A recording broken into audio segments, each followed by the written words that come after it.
Hey, what's going on everybody out there? I'm Jakejames Lugo and welcome to the channel. So I'm going to continue my E3 2017 predictions with PlayStation talk today. If you haven't checked already, check out my previous vlog where I talked about my Xbox at E3 2017 predictions. There'll be a link in the description box below. But let's talk about PlayStation now. I'm super excited about what Sony might be bringing to the table at E3 2017. Again, I'm going to be at their conference that's happening, I believe it's on Monday, right before E3 proper starts for the rest of the week. So, what do I think is going to go down at E3 for PlayStation? I don't think we're going to get any kind of like reveals or hints at new hardware or anything of that type of sort that what we're going to be seeing with Microsoft and the Xbox One and Project Scorpio. I think it's going to be all about games for PlayStation. We already have stuff like the PlayStation 4 Pro, we already have PSVR, and the PlayStation 4 itself already on the market. I don't think that Sony's really going to be focusing on new hardware, even though I'm pretty sure that they already have the R&D already started for the PlayStation 5 whenever that comes out down the line.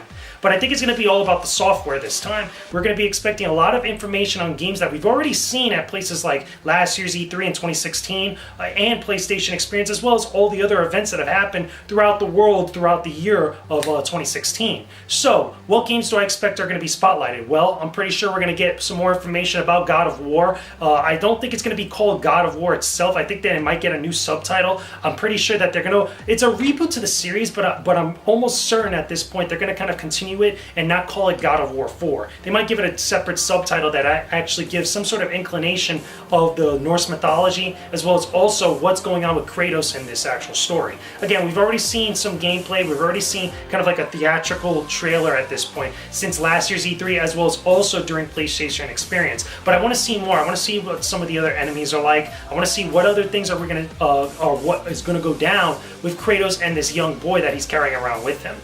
Besides that, what else do I think is going to happen? I think we're going to see stuff for Days Gone. We saw a little bit of gameplay throughout, was it last year's E3, as well as also PlayStation Experience. We didn't get a lot of details about it, even though we saw a ton of gameplay in that huge theatrical trailer that we saw throughout the course of their conference last year. But I actually want to see more gameplay, maybe different locations, and a little bit more explanation about what Days Gone actually is. Maybe some other stuff involving some of the mechanics of the game, maybe some other stuff involving some more details about the characters, because I know we got some story bits about some of the main characters and stuff that you're actually going to be experiencing and spending time with, but I want to see more.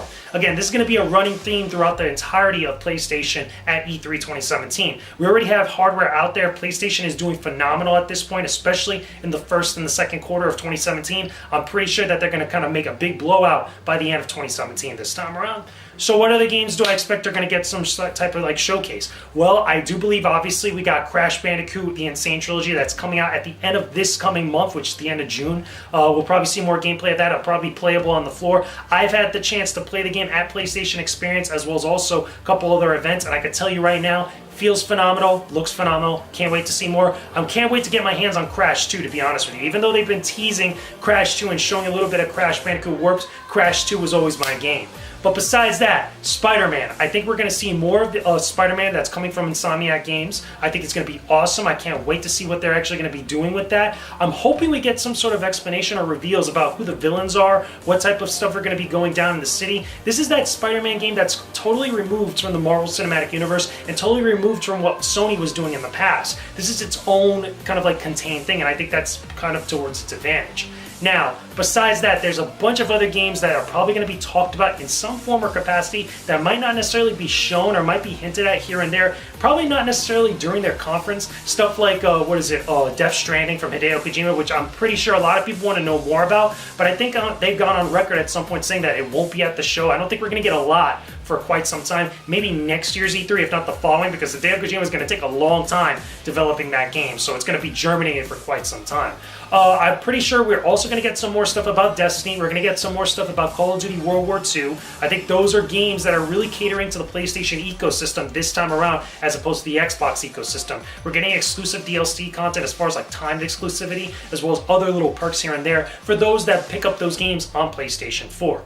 With that being said, I think we're also going to get some stuff about PlayStation VR. PlayStation VR stuff has been quiet for a while. Now, I know a lot of people didn't really jump onto this hardware and jump on this technology right at the very get-go, and I always thought that was going to be a thing for some time, where VR, just as a technology itself, was going to take a very long time to germinate. It's not going to be this big blowout thing that everybody was expecting or everybody was hyping it up to be. I'm pretty sure there's still going to be PlayStation VR games that are coming out. There's still going to be other types of games that take advantage of the hardware in the same vein as like what Resident Evil 7 did, but it's not going to be a huge push during their conference. I think that Sony has kind of backed away a little bit from it, ever since they kind of really touted about PlayStation VR last year at E3 and the was it PlayStation Experience, and even before then when the technology was really got a lot of momentum behind it. But from judging by the numbers of people that picked up PSVR, judging by the overall reception and the way that developers have talked about it and stuff that's happened ever since last year, I don't think that's really going to be their primary focus. They know that the Xbox's next console, Project Scorpio, is coming right over the horizon, so they got to come out with just a slew of games to keep people invested within the PlayStation ecosystem. They don't have any new hardware right now. The only new hardware that they have, which isn't really new hardware, is the PlayStation 4 Pro. So you got to give people a reason to stick with the PlayStation 4 Pro, or if they just have a PlayStation 4, stick with that ecosystem and not be too concerned of what's happening all over the place with their competitors. So again, I know I'm forgetting some games here and there. There's a lot of games that could be making an appearance throughout their conference. Again, there's just a slew of indie titles that could actually be talking about. There's also the third-party stuff that are coming from overseas, from like in Japan and stuff. I know that my man Gio Corsi is probably going to take the stage. He's probably going to talk about third-party partnerships with PlayStation 4 as well as also on Vita. We all know that's going to happen. Hopefully he comes out with a hockey jersey like he usually does and has some sort of like new design on it. It's always fun seeing him around at events. It's always cool to hang around with them. But I expect stuff like that to happen. Now, do I think it's going to have the same type of presentation during their conference like they did last year, where they didn't really do a lot of talking? I mean, you have people like Sean Layden and Gio Corsi that came up and talked about some stuff. Shuei Yoshida did the same thing. But it really wasn't as much talking as it was showing everybody what was going down. They had the orchestra, they had the trailers playing, the gameplay. It was really just one hit after the other. Again, that's another game I almost completely forgot. Detroit Becoming Human. That's another game I feel like we're going to hear more about. Maybe it's actually ready by the end of this year, if not pushed a little bit to the beginning of next year. But again, there's going to be stuff like that shown and talked about, stuff we already know about with PlayStation, with a couple surprises. I still think we're going to get our E3 surprises, but it might not be some crazy, like, off-the-wall like year like it was a couple years back. But with that being said, though, those are some of my opinions about what's going to be going down with PlayStation this year at E3 2017. I can't wait to be at their conference, and I can't wait to actually play their games at their booth. PlayStation usually has the biggest booth at E3, and it's going to be insane to see what they bring to the table and what exactly is playable on PlayStation 4. It's super exciting at this point. Again, I'm going to be checking out everything. Hopefully, I'm going to be checking out some of the games that they have there, hopefully behind closed doors. If not, talking to some of the big people that work over at PlayStation, like Gio Corsi, Shuei Yoshida, maybe Sean Layden, any one of those guys that are hanging around, because I know stuff is going to be crazy this year at E3, so everybody's going to be scrambling all over the place. But I'll get you guys some great content. I'll get you guys some good impressions of some of the latest games that are happening there with PlayStation. But leave me a comment in the comment section below. Let me know what you guys think about E3 2017, about what's going to be going down with PlayStation and what you guys want to see. Don't forget to leave a like on this video, subscribe to the channel, and for all my videos that I have about gaming, tomorrow is going to be my predictions about Nintendo at E3 2017. Can't wait to talk to you guys about Nintendo. I will see you guys again very soon. Peace out. Stay epic, everybody.